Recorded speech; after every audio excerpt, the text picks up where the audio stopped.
Hello and welcome to Stockholm, Sweden. We're here for a very special episode of EA PWNED. Yep, it's not the normal show this month. We're here at Developers Dice and we're devoting the whole show to just one game.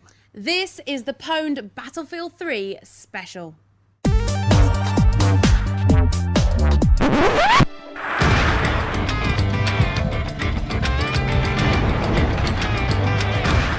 You've seen the trailer, witnessed the explosions, felt the earthquake, watched the buildings fall, but now it's time to get under the skin of Battlefield 3. We're going to be interviewing the developers here in Stockholm and taking a peek at exclusive footage from the game. Here's what's coming up. We check under the hood of Battlefield 3 as we look at the brand new engine that drives the game, Frostbite 2, a car metaphor. Then we revisit an old location from Battlefield 2, Karkand, and see how it looks in the latest game. I'll give you a quick hint, it looks better. We lock and load with lead weapons designer Alan Kurtz, who's going to tell us all about Battlefield 3's physical warfare pack. And we'll be taking a look at how Battlefield has evolved over the years. They don't do things by halves here at DICE. Whilst it's relatively easy to put out the same war game with a new lick of paint for each new sequel, when approaching making Battlefield 3, they decided to make a whole new game engine. Now, utilising a combination of technology that even uses the animation system used in the FIFA games, that engine is called Frostbite 2.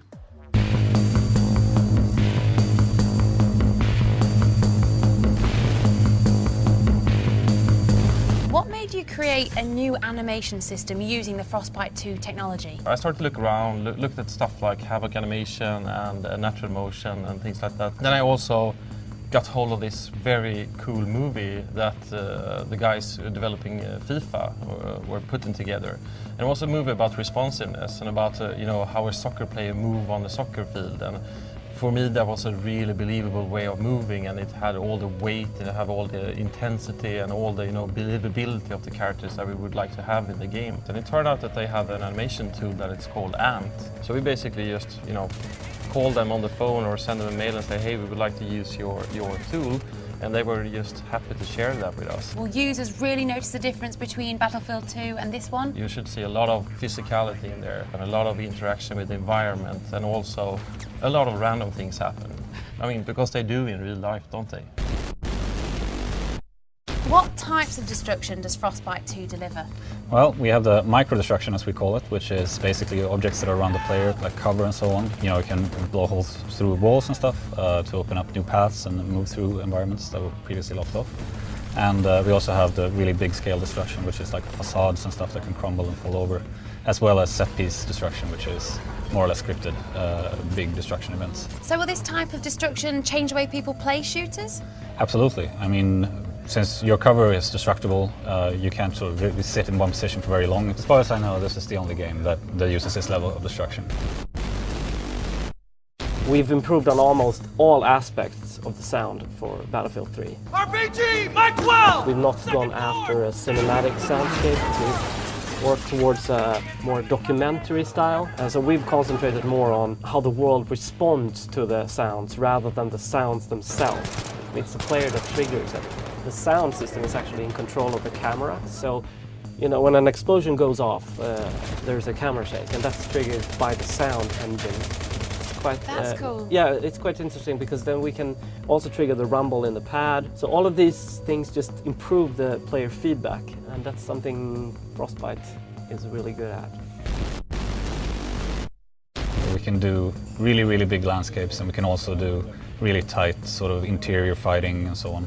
So we can actually have both in one level. So what are some of those environments? We have city environments, we have more rural landscape levels, we have interiors, we have all kinds of different types of environments. And that's really one of the big benefits with Frostbite 2 is it allows us this flexibility and to just do what we want to do. And it's really the contrast and the flexibility between driving a tank, playing as an infantry soldier, flying a jet that makes our game unique. Frostbite 2 has helped us in two ways. For the artists and for the designers that work with engine, they do everything real time. And this is something we've never ever been able to do before. So now when you change stuff, you will see it on the fly. Frostbite 2 supports more or less unlimited light sources. We can place hundreds of lights in a room, and it feels like you are actually there. For the gamers, the big benefit here is that everything will be so much more realistic, it will look better than ever before, and the iteration speed is so quick for the developers, so the gamers will get so much more quality experience. Do you think this is the best looking Battlefield game? By far. Absolutely, you haven't seen anything like it. This is awesome. You will be so impressed. RPG, Maxwell!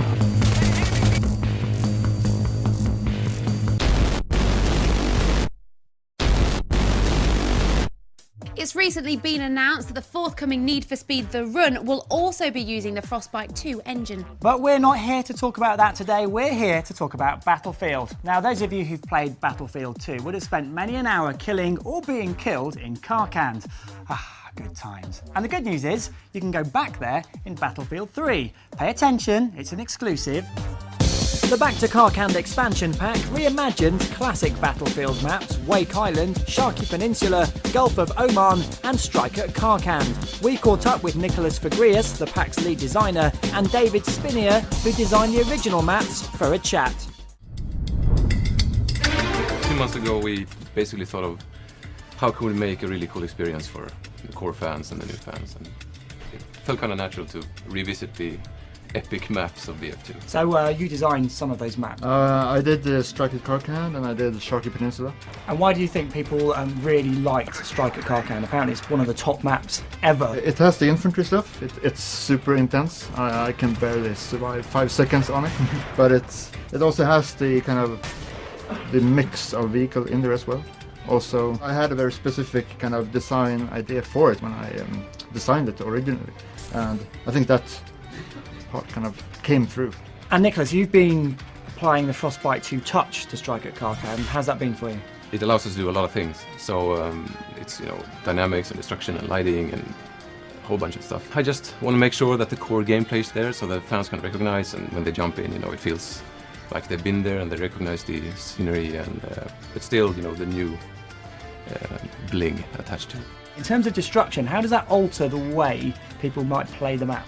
You can, blow a hole in the wall if someone's hiding and no one is safe behind cover and so on. So that interesting, new gameplay dynamic will be in Karkand as well, the new one. So, and that's one of the challenges, to make sure that fits with the core gameplay and make sure it's fun. And in terms of the vehicles, is it going to have the same vehicles that you put in there, or is it going to be different ones? You're going to see some of the old vehicles from BF2 and refamiliarize yourself with them. Do you think Frostbite 2 gives you more freedom in terms of being more creative with the Strike at Karkand map and the other 3 as well in the pack? Yeah, it does. It's a really dynamic engine, and we can do tons of stuff.